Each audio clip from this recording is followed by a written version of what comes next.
Now let us begin by being still for a moment, not because stillness itself accomplishes anything, but because the stillness reveals that which already is. We are not entering into silence as a method, nor are we practicing quietude as a discipline. We are simply ceasing from our own activity long enough to discover that God has never ceased from his. Be still and know that I am God. That is not an instruction to do something. It is a revelation of what happens when doing stops. Most of us have been taught to come to spiritual work with an objective. We sit down to pray for a healing, or for relief, or for peace, or for supply. We come with something in mind that we want changed, and almost imperceptibly, that places us in the position of the doer, the fixer, the improver. Yet the Master said plainly, I can of mine own self do nothing. And if that was true of him, how much more must it be true of us? So we are not beginning this hour with an attempt to let go of anything. We are not here to release anger, to fix fear, to dissolve resentment, or even to improve ourselves spiritually. Those are all activities of the personal sense, and the personal sense cannot heal itself, reform itself, or liberate itself. The personal sense can only exhaust itself. What we are doing now is far simpler and far more radical. We are withdrawing from effort. We are stepping out of the belief that something must be done by us in order for God to appear. We are yielding just a little to the truth that God is already present, already governing, already revealing himself as harmony. Thy presence is fullness of joy. Not will be fullness of joy is, you see, the difficulty in spiritual work is not that God is absent. The difficulty is that thought is crowded with plans, crowded with memories, crowded with reactions, crowded with images of what should be different. And so the first movement of this work is always the same, a gentle emptying. Not an emptying that you perform, but an emptying that happens when you stop clinging. Do not struggle to become quiet.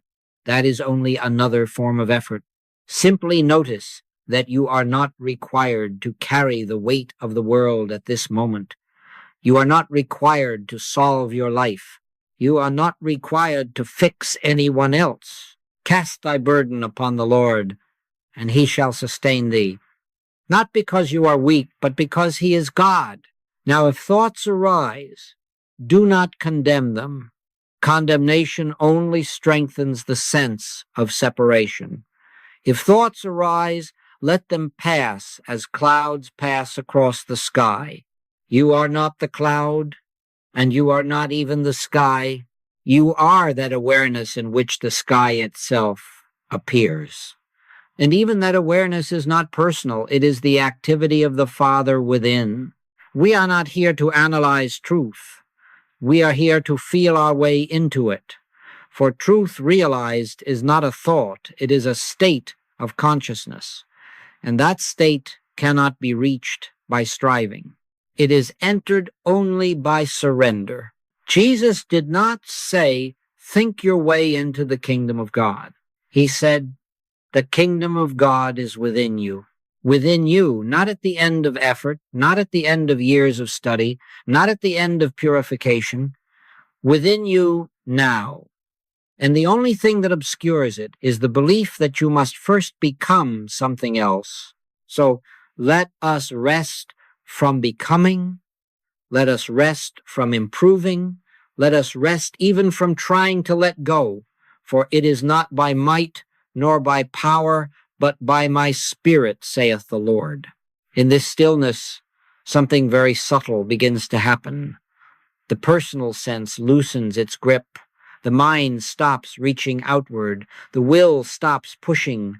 And in that gentle cessation, there is often a quiet sense, not dramatic, not emotional, but unmistakable, a sense of presence, a sense of rightness, a sense that all is, in fact, well. That sense is not your peace. Jesus was careful to say, "My peace I give unto you," and his peace is not the peace of circumstances, nor the peace of solved problems. It is the peace that comes from knowing without words that there is one power, one life, one presence, and that this presence is not opposed.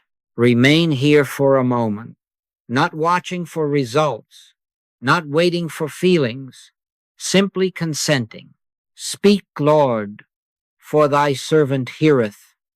And remember, the hearing is not with the ears, but with the heart that has ceased arguing. Nothing is being asked of you now. Nothing is being demanded. The government is not on your shoulders. It never was. The Christ is not waiting for you to become worthy. The Christ is revealing itself as your very being. And so we begin not with effort, not with technique, not with instruction, but with this holy pause, this yielding, this quiet recognition that God is, and that God is sufficient.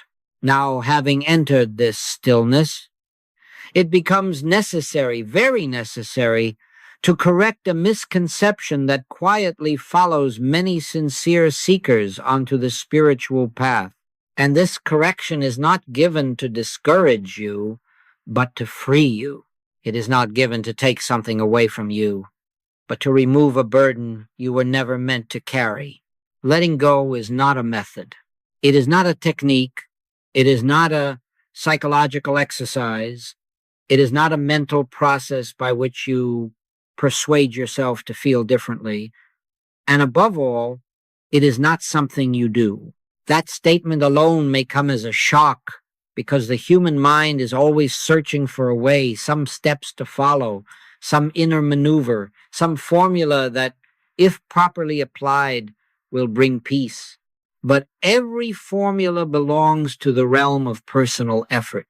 And personal effort, no matter how sincere, cannot transcend the personal sense. Not by might, nor by power, but by my spirit, saith the Lord. If letting go required effort, then effort would be power. If letting go required technique, then technique would be law. And yet the Master revealed plainly that there is but one power, and that power is God.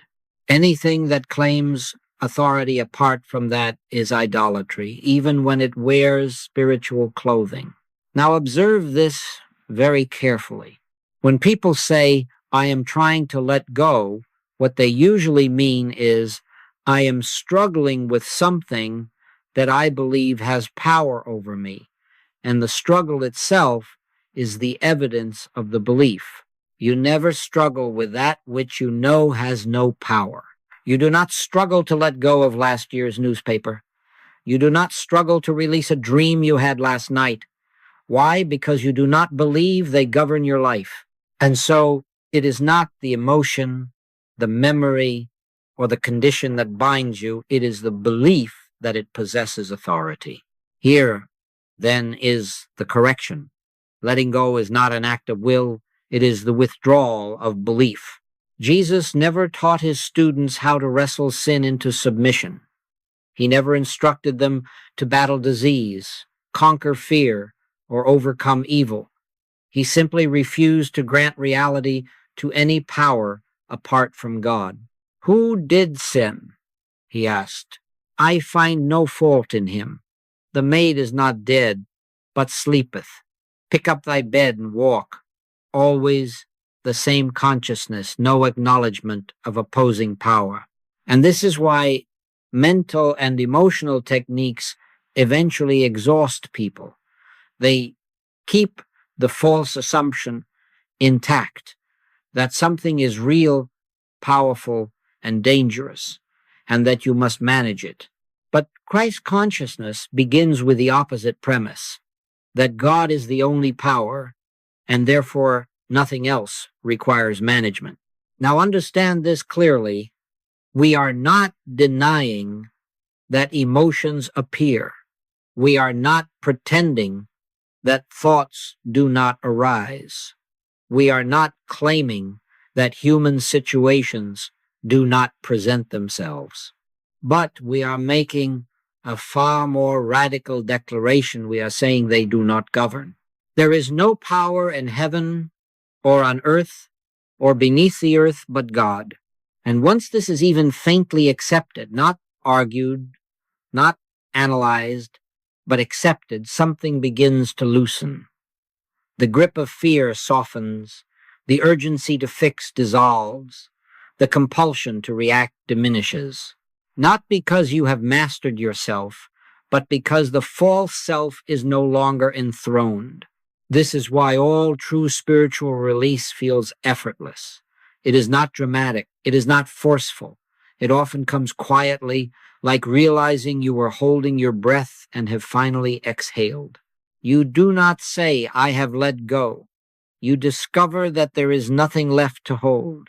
Now let us take this one step deeper. Many sincere people say, if I do not actively let go, won't I remain stuck? And the answer is, you remain stuck only as long as you believe you are the one who must move yourself. But when you yield even slightly to the truth that God is the mover, the healer, the redeemer, the burden lifts from your shoulders. Stand still and see the salvation of the Lord. Stand still, not mentally frozen, but inwardly surrendered, and see what happens when you stop interfering with grace.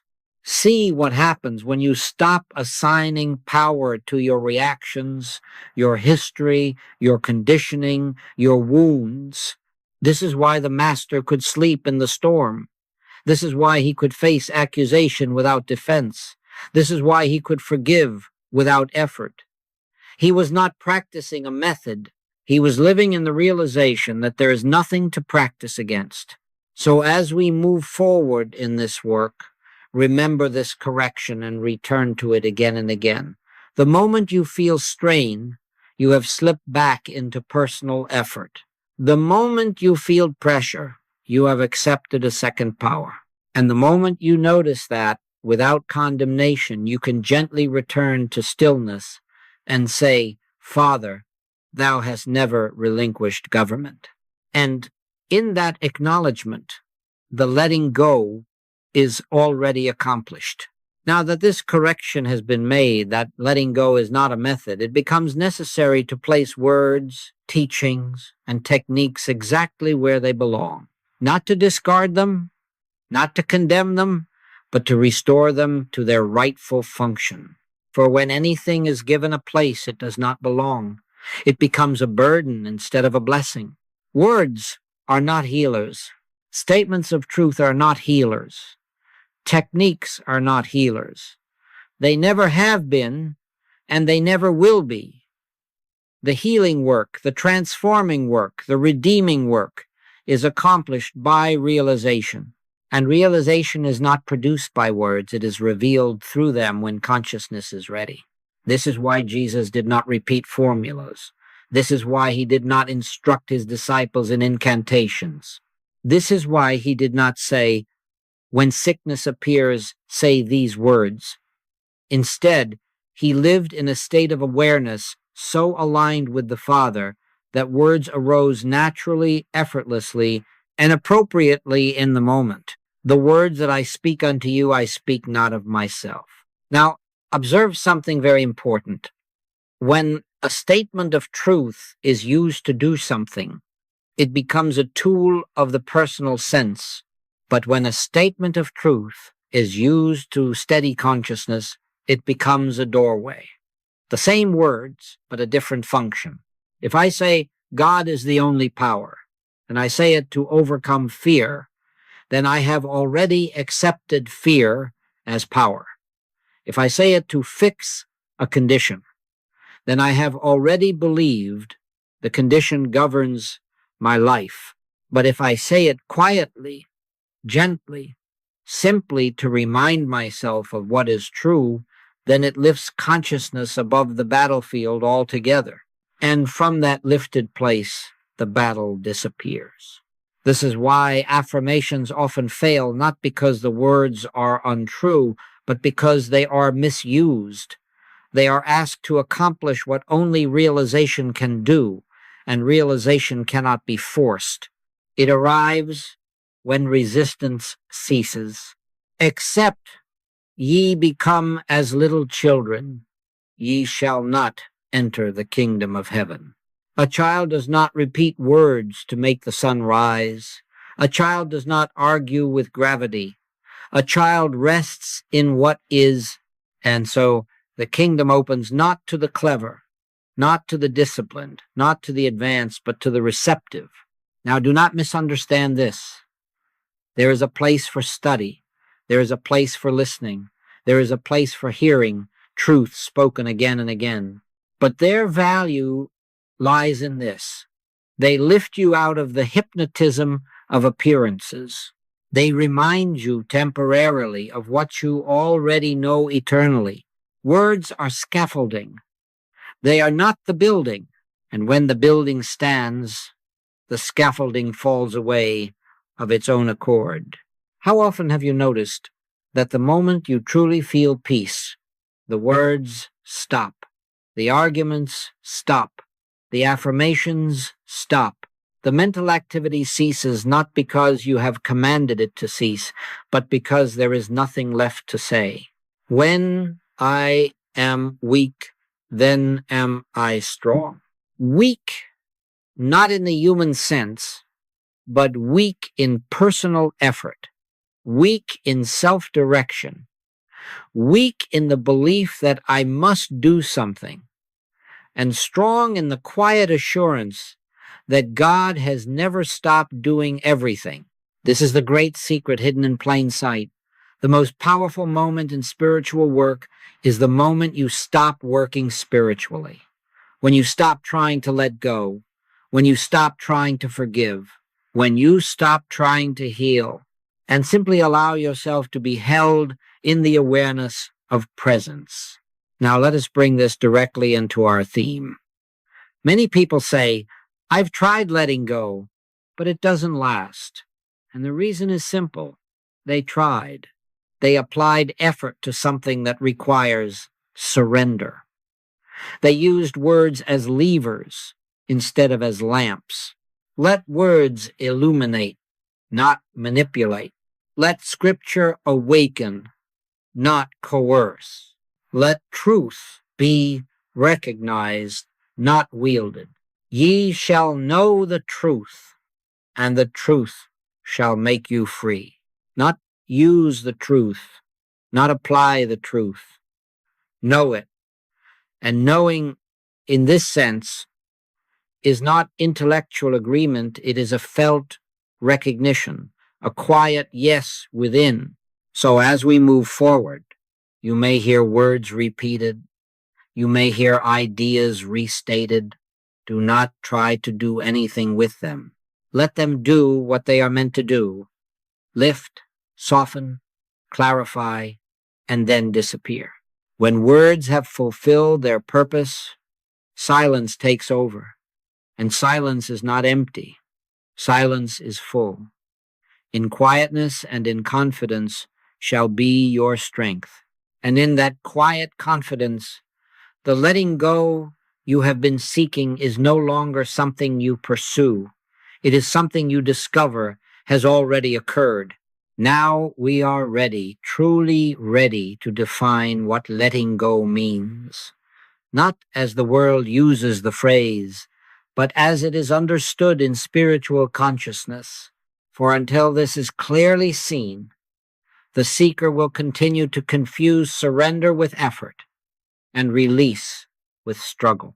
Letting go, in its true sense, is not the act of pushing something away. It is not the act of forgetting. It is not the act of suppressing emotion or silencing thought. all of these still assume that the thing being addressed is real, powerful, and entitled to your attention. Letting go is the abandonment of judgment. That is the heart of it. Judgment is the hidden glue that binds us to experience. Judgment gives meaning to appearances. Judgment assigns power. Judgment says, this should not be happening, or this must be fixed, or this defines me. And the moment judgment is present, the personal sense is active. Judge not, that ye be not judged. This was not a moral instruction. It was a metaphysical revelation.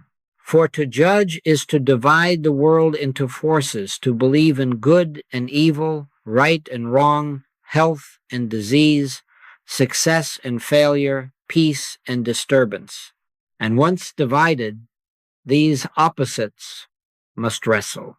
The human mind then spends its days choosing sides, defending positions, and managing outcomes.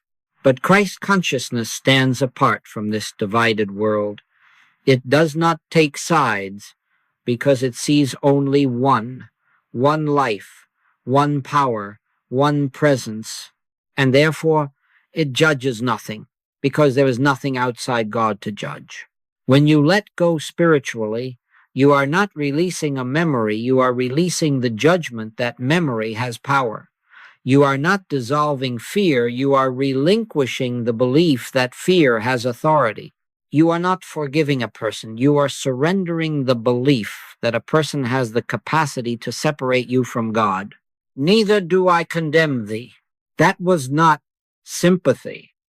That was not kindness in the human sense. That was vision. It was the seeing of reality untouched by appearances. And in that seeing, the appearance lost its claim. Now let us look honestly. Most of what people call holding on is not emotional attachment. It is judgment attachment. They are not clinging to the event. They are clinging to the conclusion drawn from the event. They are not holding the pain. They are holding the meaning. And so long as meaning is assigned, the mind will not rest. Letting go, then, is the quiet inward consent. I will no longer interpret this through the lens of separation.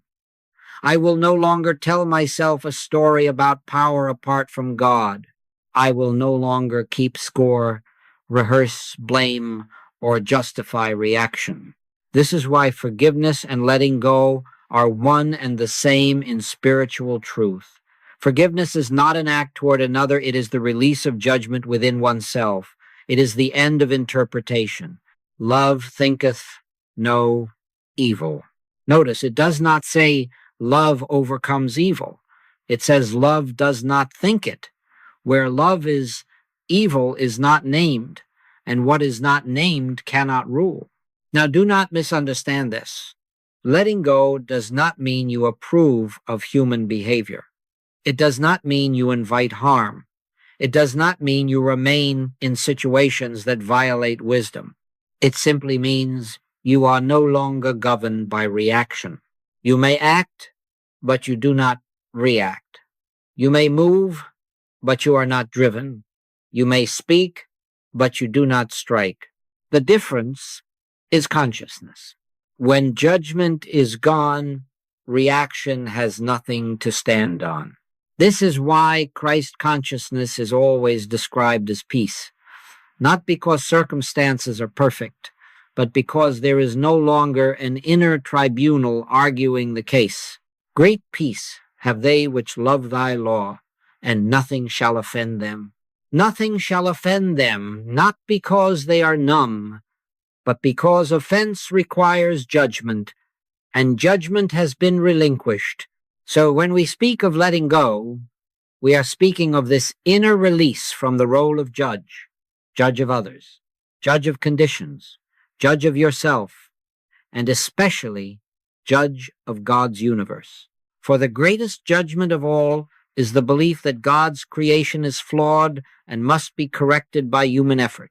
Once this is seen, even faintly, you will notice something extraordinary. The urge to let go disappears. The pressure lifts, the struggle ends, and what remains is a quiet willingness to see as God sees. And in that seeing, there is nothing left to hold. Now we come to a point where many sincere seekers unknowingly turn aside from the narrow path, not because they are careless, but because they are earnest. They hear of release. They feel the weight of emotion, and naturally, they assume that the work must be to do something with the emotion, to process it, express it, analyze it, discharge it, or dissolve it. And yet, emotional release and spiritual release are not the same thing. Emotional release belongs to the human realm. Spiritual release belongs to consciousness. Emotional release seeks relief. Spiritual release reveals freedom. Emotional release may bring temporary ease. Spiritual release removes the foundation upon which disturbance rests. Now let us be very clear and very gentle here. There is nothing wrong with emotional honesty. There is nothing sinful about feeling anger, fear, grief, or resentment. These are not moral failures. They are simply evidence of belief in separation, belief in power apart from God, belief in a self that can be wounded. But the danger arises when we begin to believe that emotion itself is the cause rather than the symptom. When a person says, "If only I could release this anger, I would be free," they are mistaking the smoke for the fire. The anger is not the bondage. The belief that gave birth to it is the bondage. And until that belief is seen through, emotion will reappear in new forms, attached to new objects, rehearsing the same pattern again and again. Jesus never addressed emotion directly. He addressed consciousness. He did not say to the storm, "Calm down gradually." He said, "Peace, be still." And the storm obeyed not because it was emotionally processed, but because its supposed power was never acknowledged. Spiritual release does not work on emotion. It renders emotion unnecessary. This is why Christ consciousness does not attempt to feel better. It rests in what is true. And when truth is realized, feeling follows naturally. But when feeling is pursued, truth is delayed. Now, observe this carefully in your own experience. When you attempt to release emotion by effort, by talking it out endlessly, by mentally wrestling with it, by trying to move through it, you may feel momentary relief. But the pattern returns because the belief remains untouched. The belief says, "This emotion has something to tell me." The belief says, "This emotion must be dealt with." The belief says, "This emotion has power over my peace." And that belief is the idol. "Thou shalt have no other gods before me." An emotion becomes a god the moment you grant it authority over your state of being. A memory becomes a god the moment you consult it for identity. A trauma becomes a god the moment you allow it to dictate your present. Spiritual release is the quiet refusal to worship these gods.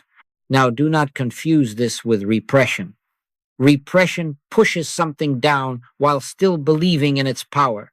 Spiritual release lifts consciousness above the level where the emotion can operate. It does not suppress. It transcends. Paul put it simply, "Set your affection on things above, not on things on the earth." He did not say, "Fix the earth." He said, "Rise above it." This rising is not physical, and it is not emotional. It is a shift in awareness, a shift from the belief in two powers to the realization of one. a shift from personal interpretation to divine perception. And when this shift occurs, even briefly, you will notice that the emotion loses its grip without being touched. You did not argue with it. You did not fight it. You did not analyze it. You simply stopped believing it had authority. That is spiritual release. This is why Christ consciousness can forgive instantly, not because it is compassionate in the human sense, but because it never accepted the offense as real in the first place. Father, forgive them, for they know not what they do. That was not said from emotional healing. That was said from spiritual sight. Now let this settle deeply. If you attempt to use spiritual truth to manage emotion, you will fail. But if you allow spiritual truth to govern consciousness, emotion will fall away of its own accord. So, when feelings arise, and they do not ask, how do I get rid of this? Ask instead, what power have I just granted? And then gently, without condemnation, withdraw that power. Say inwardly, not as a formula, but as a recognition, this has no law. This has no authority. This has no source in God. And then rest. Rest not waiting for the emotion to leave, but resting in the truth that it was never Lord over your life. That rest is the doorway. That rest is the release. That rest is where the personal sense loosens its hold and the Christ within resumes its rightful government. Now we come to something that is seldom recognized, and yet it lies at the root of nearly every struggle on the spiritual path. It is subtle, it is respectable, it often disguises itself as sincerity, and because of that, it is rarely questioned. Yet, until it is seen, letting go remains difficult, and freedom seems delayed. That hidden idol is this: the belief that something in your experience has power. Not power in theory, but power in fact. Power to disturb you, power to define you, power to obstruct your good, power to delay God. This idol does not always appear as fear. Sometimes it appears as concern, sometimes as responsibility, sometimes as compassion, sometimes even as humility. But wherever you find yourself preoccupied, wherever thought returns again and again, there you will find an idol asking for recognition. Where your treasure is, there will your heart be also. Now notice this. People rarely worship what they hate. They worship what they fear, what they protect, what they fix, what they manage. The thing you cannot stop thinking about is the thing you have silently crowned. One person crowns the body, another crowns money, another crowns relationship, another crowns memory, another crowns trauma, another crowns time, another crowns personality, either their own or another's. But the form does not matter. The error is the same. It is always the belief in a second power. And the moment you believe in a second power, letting go becomes impossible, because you are asking yourself to release something you believe governs your life. That would be like asking a person to stop believing in gravity while stepping off a cliff. The mind will not do it. It cannot do it. Fear will not allow it. This is why so many people say, I know God is all-powerful, and whatever follows that but is the idol. But my anxiety feels real. But my past still affects me. But this person hurt me deeply. But this condition is serious. But this situation is complicated. Every but introduces a rival power. Yet the revelation of Christ is uncompromising on this point. Hear, O Israel, the Lord our God is one Lord. not the greatest power, not the strongest power, the only power. And this is not poetry. This is law. Now, do not think for a moment that this teaching is harsh. It is the most merciful teaching ever given. Because as long as you believe something has power over you, you must either fight it or submit to it. And both are forms of bondage. But when you see even faintly that there is no power apart from God, the burden drops. You are no longer required to defeat the idol because you no longer believe it exists. Jesus did not resist evil. He did not negotiate with it. He did not reform it. He did not study it. He simply did not grant it reality. And in that refusal, evil had nothing to stand on. Resist not evil. Why? Because resistance admits reality. This is why most letting go practices secretly fail. They begin by naming the idol, examining the idol, feeling the idol, tracing the idol's history, and then trying to dismiss it. But by then, the idol has already been enthroned. Spiritual release begins earlier than that. It begins at the level of assumption. What am I assuming has power here? Is it a person? Is it a condition? Is it an emotion? Is it a future?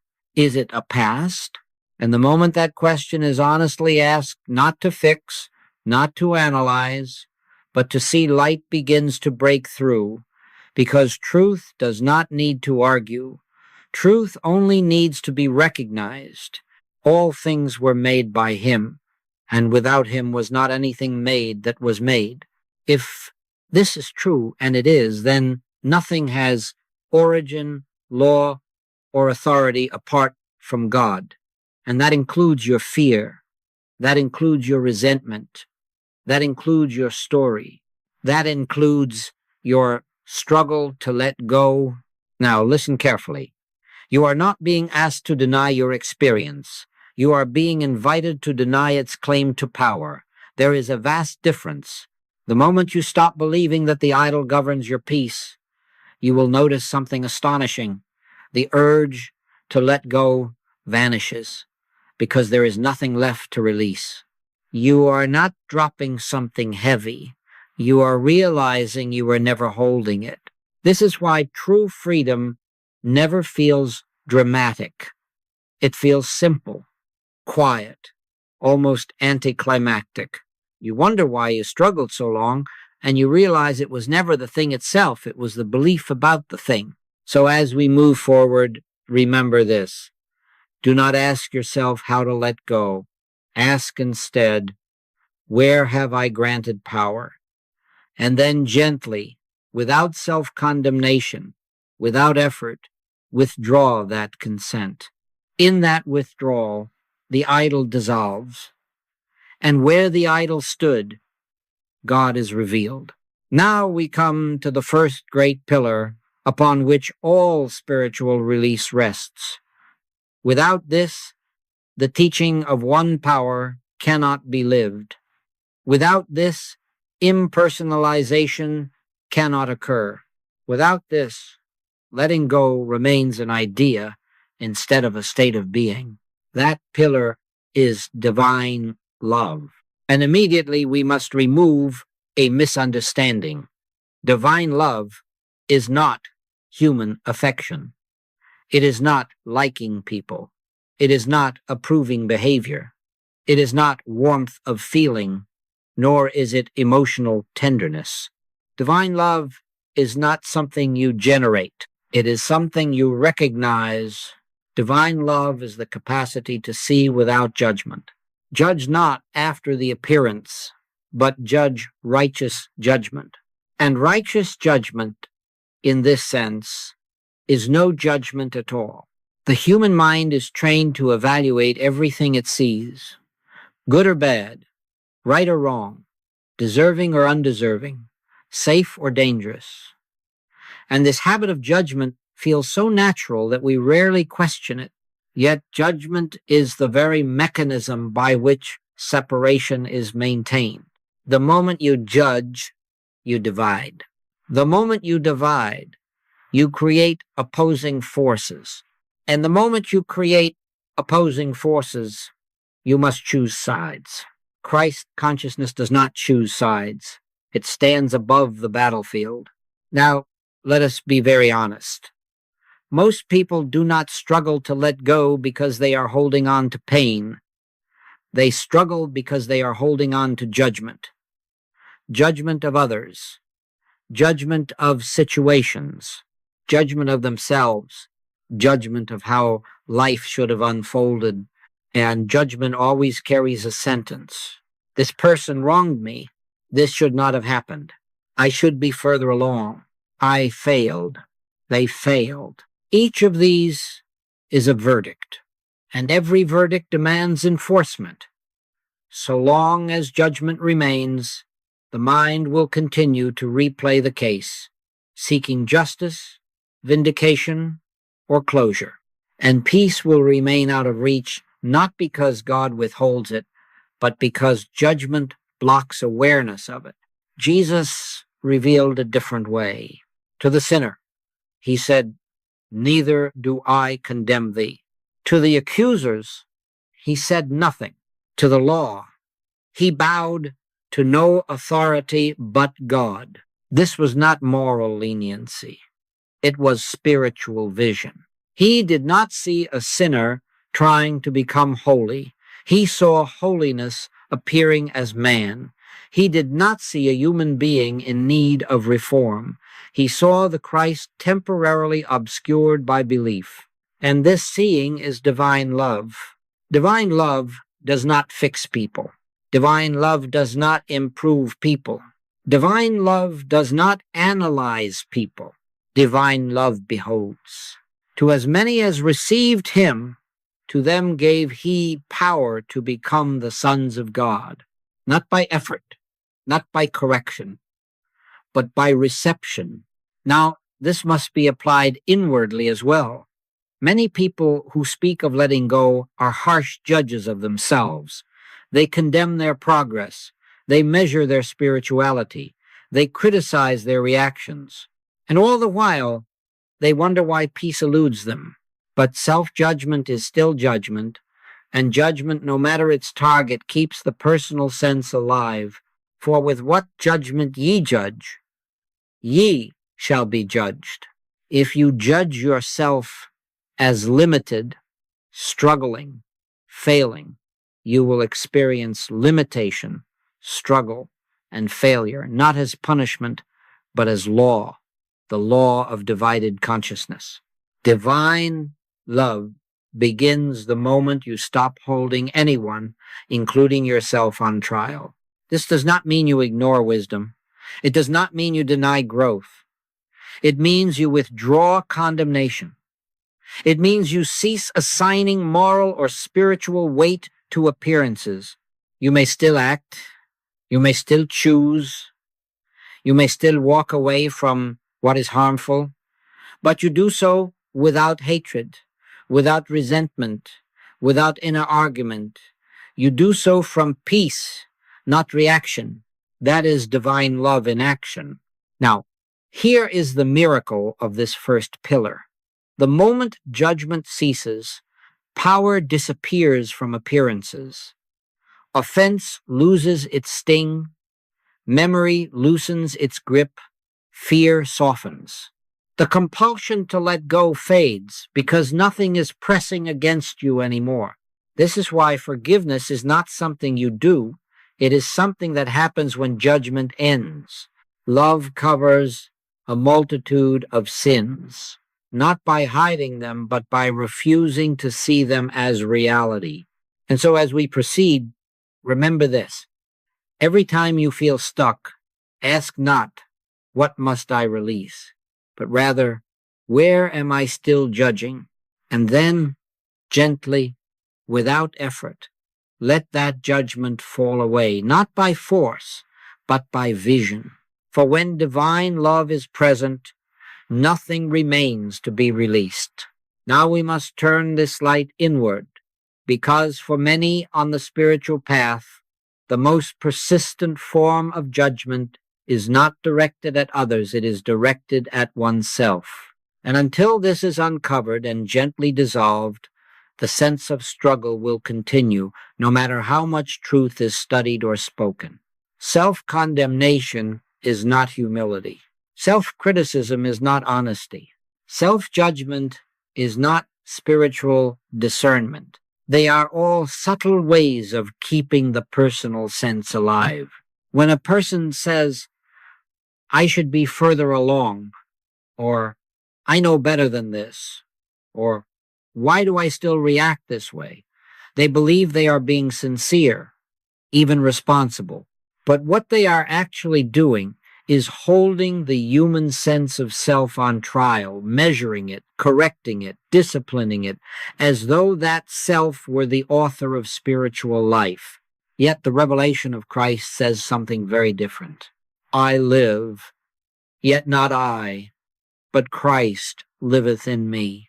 If this is true, and it is, then who exactly is being condemned? Who is failing? Who is lagging behind? Who is being judged as insufficient? Self-condemnation rests on the assumption that you are the doer of your spiritual unfolding, and that assumption is the root of frustration. Now listen carefully. The Christ does not evolve. The Christ does not improve. The Christ does not stumble, fall back, or lose progress. The Christ is, and your only difficulty arises when you identify with something other than that. This is why judging yourself never produces freedom. It strengthens the very sense of I that must eventually fade. The personal self feeds on attention, whether praise or blame, and self-condemnation is still attention. For God hath not given us the spirit of fear, but of power, and of love, and of a sound mind. Fear includes the fear that you are not enough, not ready, not doing it right, and that fear is never of God. Now observe how gently Jesus dealt with his own disciples. They misunderstood him repeatedly. They slept when he asked them to watch. They fled when he was arrested. They doubted after the resurrection, and never once did he condemn them. He corrected, he instructed, he revealed, but he did not shame. Peace be unto you was always his return. That same Christ speaks within you now. And when you condemn yourself, you are not agreeing with God, you are arguing with him. Self-condemnation says, I am separate from grace. Grace says, my strength is made perfect in weakness.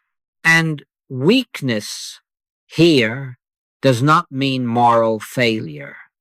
It means the yielding of personal control. It means the recognition that spiritual life is not sustained by effort, but by surrender. Now, here is a vital truth. Every time you judge yourself, you delay realization, not because God withdraws, but because attention is pulled back into the personal sense, and the personal sense cannot know God.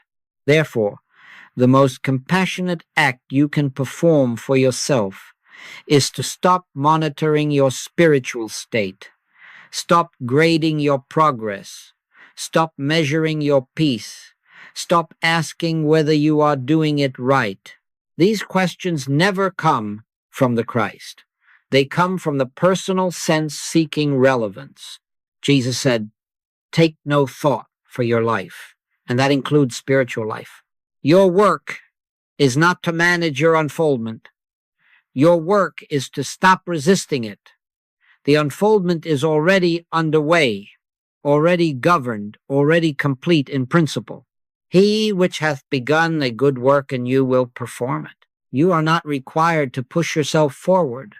You are invited to relax backward, back into the truth of your being. Now let divine love do its inward work. The same love that refuses to judge others must refuse to judge you. The same vision that beholds Christ in your brother must behold Christ in yourself, not as an aspiration, but as a fact. Say quietly within, not as a declaration, but as a recognition. God is my selfhood, and let that settle. If God is your selfhood, then who is there to condemn? Who is there to improve? Who is there to be disappointed? And in that recognition, something loosens. The inner pressure lifts. The compulsion to fix yourself fades. And you discover that peace does not come from being better, but from being absent. Absent from self-judgment. Absent from self-management. Absent from self-importance. And in that absence, the Christ appears not dramatically, not emotionally, but naturally, as ease, as kindness, as patience, as a deepening quiet that no longer needs to be defended. This, too, is letting go. Now we come to the second great pillar of Christ consciousness, and this one, more than any other, separates spiritual living from religious effort. For until this is realized, not merely believed, but inwardly known, there will always be struggle, defense, and fear hiding beneath our prayers. That pillar is the realization that there is but one power, not two, not God and something else, not spirit and matter, not good wrestling with evil. One Lord, one faith, one baptism. Hear, O Israel, the Lord our God is one Lord. These are not poetic phrases, they are revelations, and yet they remain the least accepted truth in all of religion.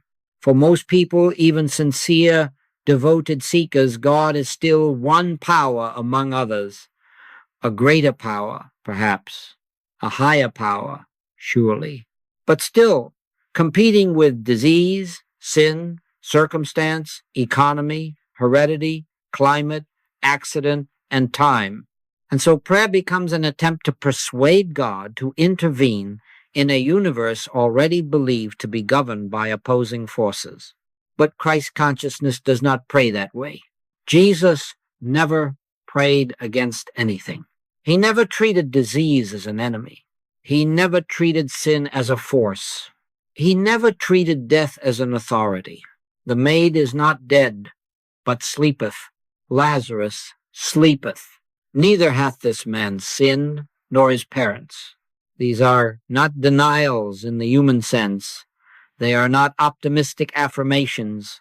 They are statements of awareness that refuses to grant power where God alone is.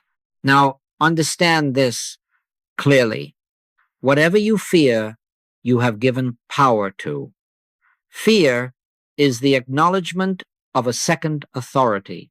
And that is why fear dissolves only when the belief in two powers dissolves. You cannot cast out fear by courage.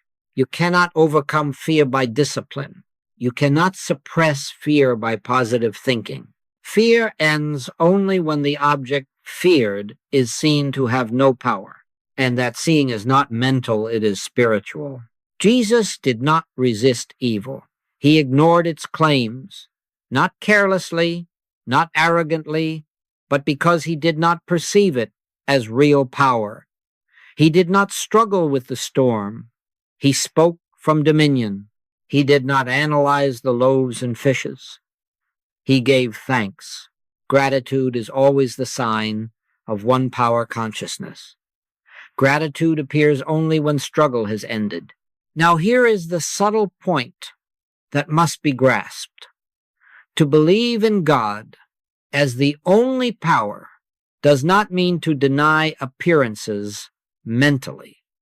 It means that appearances no longer define reality for you. Judge not according to the appearance, but judge righteous judgment. Righteous judgment is not evaluation, it is recognition. When disease appears, Christ consciousness does not say, God is stronger than disease. That still places disease in the category of power. Instead, it says, I do not see disease as power at all. When lack appears, it does not say, God will supply what is missing. It says, there is no absence in omnipresence. When danger appears, it does not say, God will protect me from this. It says, there is nothing here that has authority. Now, this is not something you practice into being. It is something that unfolds as fear dissolves. And fear dissolves only as truth is gently, persistently lived. The moment you attempt to use God as a power over something else, you have left the Christ standpoint and returned to metaphysical effort. For by grace are ye saved through faith, and that not of yourselves. Faith here does not mean belief. It means awareness.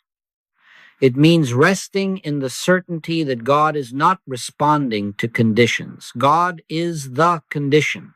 And so Christ consciousness does not seek outcomes. It does not aim to change effects. It abides in cause. Now here is the great liberation. When you no longer believe in opposing powers, you no longer need defense. You no longer brace yourself. You no longer prepare for impact. One with God is a majority, and that is not a slogan. It is a state of consciousness in which the very idea of threat has disappeared. This is why Jesus could sleep in the boat. This is why he could wait 4 days before going to Lazarus. This is why he could stand silent before Pilate. He was not brave. He was absent from fear. And that absence came from knowing, not hoping, not affirming, not declaring that there is no power but God. Now let this truth settle, not as something to repeat, but as something to feel. When fear arises in your life, and it will, do not fight it. Do not analyze it. Simply recognize what it is, the suggestion of another power, and gently, quietly return to this awareness. There is no power here but God. Not as a mantra, not as a defense, but as a fact already established. And when that recognition becomes natural, something else begins to fade, the sense of a personal self who must manage life. And that leads us to the third great unfolding.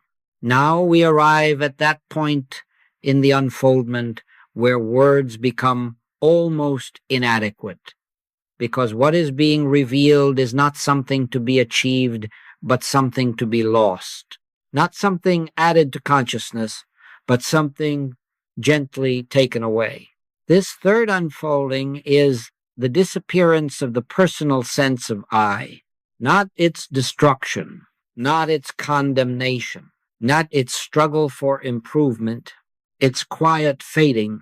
Most people believe that spiritual life is the strengthening of a better self. But Christ consciousness reveals something far more radical. There was never a self to improve. I can of mine own self do nothing. This was not an expression of humility in the human sense. It was a statement of fact.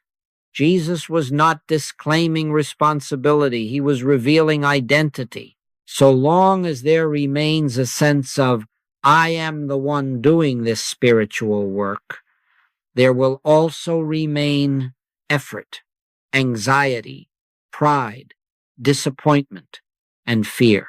Because the personal sense always feels the weight of responsibility. But when that sense yields, when it steps aside, there is an immediate lightness, not emotional relief, but spiritual ease. Now understand this carefully. Impersonalization does not mean passivity. It does not mean withdrawal from life. It does not mean indifference. It means that action flows without authorship. The Father that dwelleth in me, he doeth the works. Notice the Father doeth, not the Son striving to cooperate, not the human personality attempting to align, but the Father expressing itself. Now, how does this come about? Not through discipline, not through willpower, not through denying yourself anything. It comes naturally as the result of the first two unfoldings.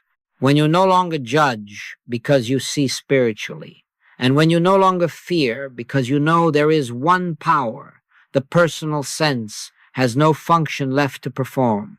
It existed only to judge and to protect. Remove judgment, and it loses purpose. Remove fear, and it loses relevance. And so it fades not dramatically, not suddenly, but like a shadow at noon.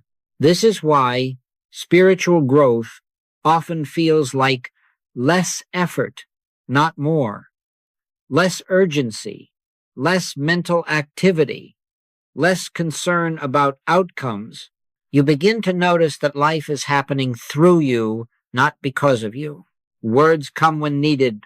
Actions occur without planning. Decisions are made without strain. And you cannot explain how, but you are not concerned that you cannot. Now here is the subtle temptation at this stage, the desire to own the state, to say, I am impersonal now, or I am no longer identified with self.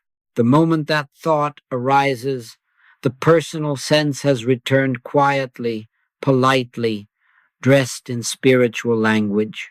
And so Christ consciousness never announces itself. Jesus did not say, I am enlightened. He said, why callest thou me good? The impersonal state does not seek recognition. It does not compare. It does not teach itself. It does not defend itself. It simply is, and therefore allows God to be. Now this is the meaning of rest. Come unto me, all ye that labor and are heavy laden, and I will give you rest. This rest is not physical. It is the end of self-management, the end of self-direction, the end of self-improvement. It is the discovery that life is already governed. Now notice something important. When the personal sense fades, compassion deepens, not as sentiment, but as clarity. You no longer try to fix others. You no longer carry their burdens. You no longer fear their conditions. You see through appearances effortlessly. And this is why healing becomes natural, not because you intend to heal, but because there is nothing in consciousness opposing harmony. The personal sense always interferes. It tries to help. It tries to correct. It tries to understand. But the Christ needs none of that. Be still and know that I am God.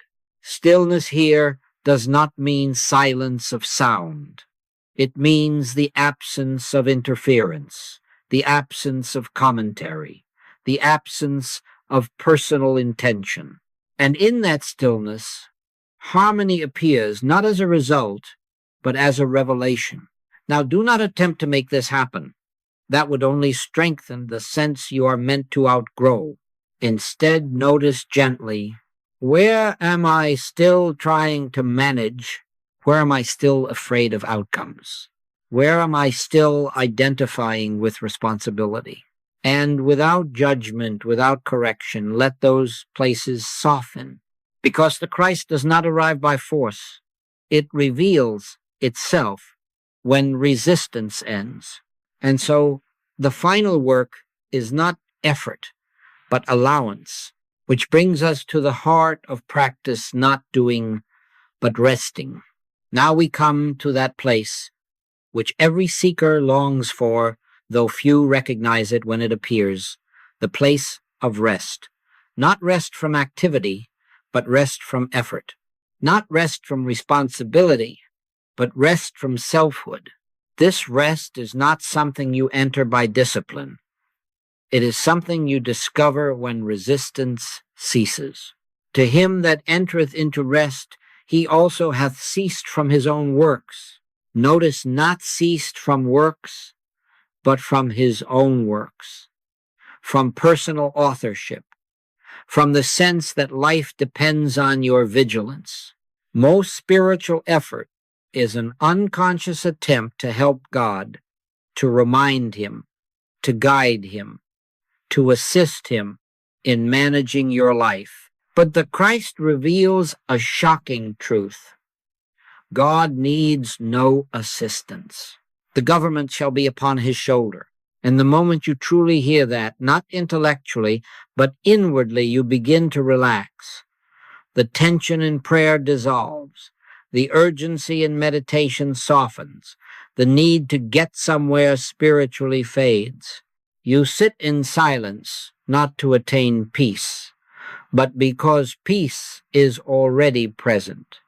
You stop trying to reach God, because you realize you have never been separate from him. In him we live and move and have our being. Resting in the Christ does not make you inactive. It makes you responsive. Action arises when needed and disappears when not. You are no longer driven by anxiety or ambition. You are moved by inner direction. And often that direction is simply be still. Now let us correct one of the most persistent misunderstandings about meditation and prayer. Prayer is not a means of obtaining something. Meditation is not a method of changing circumstances. Prayer is communion. Meditation is awareness. When you sit down to meditate, do not bring the problem with you. Do not carry the need into the silence. Do not outline what must happen. Take no thought for your life. That command applies especially to prayer. The moment you pray about something, you have already accepted it as real power. You have given it a place in consciousness, and consciousness can only manifest what it entertains. Instead, seek only one thing, the feeling of God's presence. Not words about God, not thoughts of God, not truths concerning God, but presence. And when that presence is felt even faintly, everything else is included. Because presence is fullness, thy presence is fullness. There is no presence and lack, no presence and disease, no presence and fear. Presence is supply. Presence is harmony. Presence is order. And so the true prayer ends the moment peace is felt. Anything beyond that is effort. Now here is something few are prepared for. Others will recognize the Christ in you before you do. You will never announce it. You will never claim it. You will never say, I am spiritual, or I have attained. But people will come. They will ask. They will lean. They will feel something in your presence they cannot name. And this is not because you have become special. It is because you have become absent from judgment, absent from fear, absent from self-importance. And in that absence, God is present. Jesus did not say, tell them who I am. He said, go and show what you have seen. Let the fruit speak. Let peace speak. Let harmony speak. Never defend your path. Never explain your state. Never argue for truth. Truth does not argue. It reveals. Now let us say something that may startle you, but will ultimately comfort you. Once this unfoldment has begun, you cannot turn back. You may hesitate. You may resist. You may wander, but you cannot return to ignorance. The finger has been placed upon you not by choice, not by merit, but by grace. You have not chosen me. I have chosen you. And so remove the fear that you might fail spiritually. Remove the anxiety that you might miss something essential. Remove the burden of responsibility from your shoulders. You are being carried, and if at times you feel pressure, it is only because you are resisting what is already occurring. Relax and it eases. Yield and it flows. Stop interfering and it reveals itself. Now let us say something that may startle you, but will ultimately comfort you. Once this unfoldment has begun, you cannot turn back. You may hesitate, you may resist, you may wander, but you cannot return to ignorance. The finger has been placed upon you not by choice, not by merit, but by grace. You have not chosen me. I have chosen you. And so remove the fear that you might fail spiritually. Remove the anxiety that you might miss something essential. Remove the burden of responsibility from your shoulders. You are being carried. And if at times you feel pressure, it is only because you are resisting what is already occurring. Relax and it eases. Yield and it flows. Stop interfering and it reveals itself. Now let us say something that may startle you, but will ultimately comfort you. Once this unfoldment has begun, you cannot turn back. You may hesitate, you may resist, you may wander, but you cannot return to ignorance.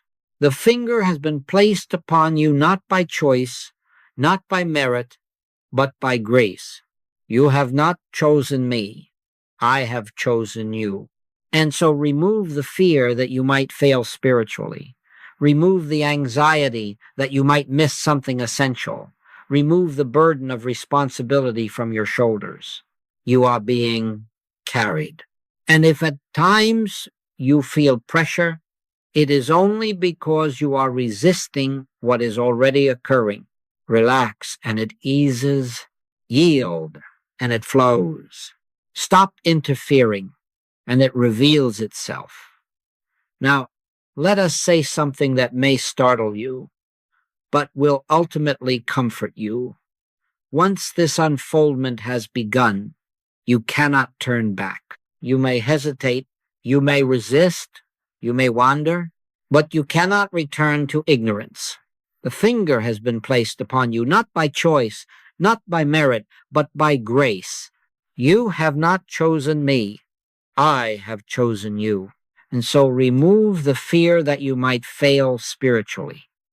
Remove the anxiety that you might miss something essential.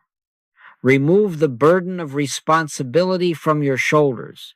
You are being carried, and if at times you feel pressure, it is only because you are resisting what is already occurring. Relax, and it eases. Yield, and it flows. Stop interfering, and it reveals itself. Now, let us say something that may startle you, but will ultimately comfort you. Once this unfoldment has begun, you cannot turn back. You may hesitate, you may resist, you may wander, but you cannot return to ignorance. The finger has been placed upon you not by choice, not by merit, but by grace. You have not chosen me, I have chosen you. And so remove the fear that you might fail spiritually. Remove the anxiety that you might miss something essential. Remove the burden of responsibility from your shoulders. You are being carried, and if at times you feel pressure, it is only because you are resisting what is already occurring. Relax, and it eases. Yield, and it flows. Stop interfering, and it reveals itself. Now, let us say something that may startle you, but will ultimately comfort you. Once this unfoldment has begun, you cannot turn back. You may hesitate, you may resist, you may wander, but you cannot return to ignorance. The finger has been placed upon you not by choice, not by merit, but by grace. You have not chosen me. I have chosen you. And so remove the fear that you might fail spiritually. Remove the anxiety that you might miss something essential. Remove the burden of responsibility from your shoulders. You are being carried. And if at times you feel pressure, it is only because you are resisting what is already occurring. Relax, and it eases. Yield, and it flows. Stop interfering, and it reveals itself. Now let us say something that may startle you, but will ultimately comfort you. Once this unfoldment has begun, you cannot turn back. You may hesitate, you may resist, you may wander, but you cannot return to ignorance. The finger has been placed upon you not by choice, not by merit, but by grace. You have not chosen me. I have chosen you. And so remove the fear that you might fail spiritually. Remove the anxiety that you might miss something essential. Remove the burden of responsibility from your shoulders. You are being carried. And if at times you feel pressure, it is only because you are resisting what is already occurring. Relax, and it eases. Yield, and it flows. Stop interfering, and it reveals itself. Now, let us say something that may startle you, but will ultimately comfort you. Once this unfoldment has begun, you cannot turn back. You may hesitate, you may resist, you may wander, but you cannot return to ignorance. The finger has been placed upon you not by choice, not by merit, but by grace. You have not chosen me. I have chosen you. And so remove the fear that you might fail spiritually. Remove the anxiety that you might miss something essential. Remove the burden of responsibility from your shoulders. You are being carried. And if at times you feel pressure, it is only because you are resisting what is already occurring. Relax, and it eases. Yield, and it flows. Stop interfering, and it reveals itself. Now let us end where all true teaching ends, not in instruction, but in silence. There is not God and your life. There is not God and your body. There is not God and your future. There is only God appearing as life, appearing as intelligence, appearing as harmony, appearing as you. I and my Father are one. And that is not a personal claim. It is a universal truth. When this is glimpsed even momentarily, the work is done. The prayer is complete. The treatment has occurred. Nothing more is required. Nothing needs to be fixed. Nothing is missing. Remain here not by effort, but by love. And let the Christ live itself as you.